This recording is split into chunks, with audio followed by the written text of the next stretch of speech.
The design of this exquisite house seamlessly blends elegance with a natural atmosphere. The highlight of this house is the charming gardening glass house-inspired patio, cleverly divided into distinct dining and entertaining areas. Surrounded by lush greenery and adorned with rustic furniture, the patio exudes a tranquil ambience, creating an expansive area for hosting and enjoying leisurely moments with loved ones. The additional rooftop is not only for aesthetics but also allows for the installation of a ceiling-concealed air conditioning system.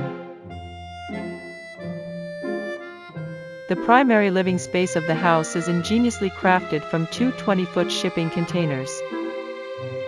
Retaining much of the original structure, the interior is thoughtfully divided into two sections. The front portion boasts a living room, a kitchen and dining area, while the rear portion hosts a cozy bedroom, a spacious walk-in closet, and a well-appointed bathroom.